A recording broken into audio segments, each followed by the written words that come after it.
Hey, let's get to that running back room. I'm gonna give it to your guy, the guy that's in your background, Hmm. Abu Sama. Yeah. Abu Sama last season was a freshman coming out of Southeast Polk High School down here in Des Moines. So I actually got to see a couple of his games while he was in high school. And man, is he like that dude? It does give you shades of Breece Hall. I know a lot of people have been saying he has a Breece Hall esque build, and I can truly Yeah, see it. I mean, the guy's able to find some holes in the line, like just find some running lanes, and obviously we him alongside Eli Sanders or Tavius Norton was a very solid running back room. yeah, man.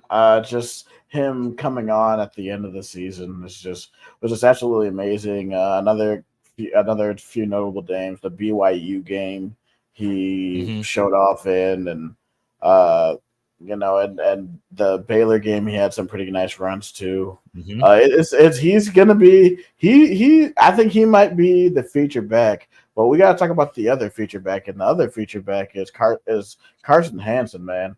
Carson Hansen, Mm. I think in this offense, when I told you that we're gonna pass it up a run, I think he's gonna be used in a lot of these screen passes and these little dump off passes, these little out routes and in routes, maybe a little Hmm. drags across the middle. I could definitely see him being that type of guy.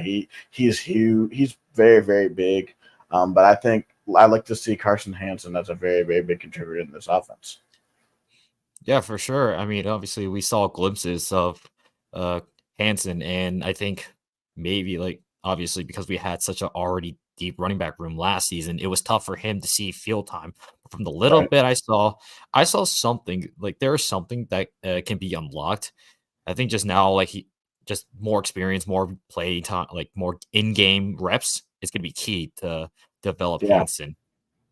No, I And agree. I want to get to Abu Sama. Like, obviously, you already mentioned BYU. I mean, the guy had BYU defenders touching earth and just like straight out of the backfield. Like, you thought he was going to get tackled in the backfield, but then he just breaks one or two dudes' ankles and he's already off to the end zone. And then, like, Yeah, that one run that he had, that was crazy. absolutely, it was just ridiculous. I'm like, I'm trying to figure out how in the world was he able to get out of that? And I mean, he's gotten out some very impossible situations. But I wanna get to the big highlight of his season. Obviously, the background's there. Snowmageddon. It was really Man. that game, it was just snowing. The amount of I have to give my, props to the Iowa State fans and also the Kansas State fans, even though I really don't like Kansas State, but it's just the fans who actually showed up to that game. You Yeah. guys are nuts. You guys are nuts. Without Sickos. yeah. Sickos. Yeah, so pretty much, yeah, Kansas State Iowa State game, called Snowmageddon here in Ames, that was the highlight. That was the game for Abu Sama. I mean, that man was running all over the Kansas State defense. They were not Mhm. able to tackle him. And there, I even saw a play where a guy tried to tackle him, boosting him almost like a boost in Mario or whatever. And he was just off to the races. I think he had like his longest run of the season in that game. I Bleav it was a 77 or a 78-yard run. Yeah, it was a 77-yard run to start the game. It was Yeah, absolutely nuts. and I Bleav that was for a touchdown. It was, yeah. It was their first play of the game. He was like, and he goes, I'm like, yes. I remember I was watching it at the alumni bar. I was like, watch him score right here.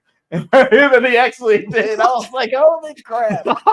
I was and like, then and this then he is dude, it's shades of 2021. Like when Breece yeah, scored,